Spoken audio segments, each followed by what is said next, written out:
এই ছোট্ট দানবটি মেয়েটির জীবন শক্তি টেনে নিচ্ছিল। হঠাৎ একটি বিড়াল বুঝতে পারলো যে মেয়েটি বড় বিপদে রয়েছে, তাই খাঁচার দরজা খোলার সঙ্গে সঙ্গেই সে দ্রুত বাইরে ছুটে যায়।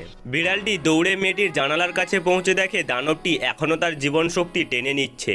এভাবে চলতে থাকলে মেয়েটির জীবন বিপদের মুখে পড়বে, তাই বিড়ালটি চিমনি দিয়ে ঘরে ঢুকে দানবটিকে বাঁধা দেয়। দানবটি সঙ্গে সঙ্গে একটি ছোট্ট ছুরি বের করে বিড়ালের সঙ্গে লড়াইয়ের প্রস্তুতি নেয়, কিন্তু বিড়ালটি মোটেও ভয় পায় না। ঠিক তখনই মেয়েটি চিৎকার করে ওঠে। তার বাবা মা চিৎকার শুনে দৌড়ে ঘরের দিকে আসে, কিন্তু দানবটি ইতিমধ্যে একটি কাঠের টুকরো দিয়ে দরজা আটকে দিয়েছিল।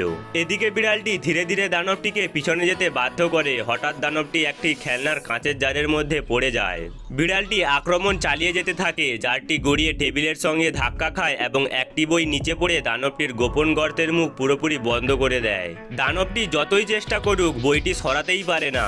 বিড়ালটি আবার আক্রমণ করতে আসছে দেখে দানবটি তাড়াতাড়ি একটি খেলনা ব্লকের বাড়ির ছাদে উঠে যায়। তারপর বেলুনের সুতো ধরে আকাশে উড়ে পালানোর চেষ্টা করে। বিড়ালটি বারবার তাকে ধরতে চাইলেও দানবটি প্রতিবারই ফসকে যায়। কিন্তু হঠাৎ এক সময় দানবটি একটি রেকর্ড প্লেয়ারের ওপর পড়ে যায়। বিড়ালটি সুইচ চালু করে দিলে দানবটি পাগলের মতো ঘুরতে শুরু করে।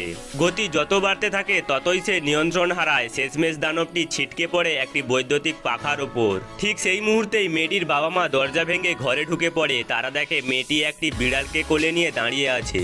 মেয়েটির মা সঙ্গে সঙ্গে তাকে বিড়ালটিকে বাইরে ফেলে দিতে বলে, কিন্তু মেয়েটি জানায় এই বিড়ালই তার জীবন বাঁচিয়েছে।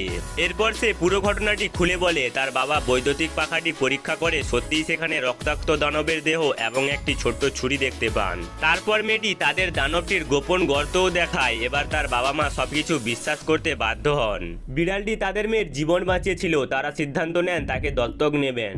সেই দিন থেকে বিড়ালটি সবসময় মেয়েটির পাশে থাকে এবং তাকে সব ধরনের বিপদ থেকে রক্ষা করে। তোমাদের কাছে কোনো বিড়াল আছে নাকি? কমেন্টে নাম বলে যাও।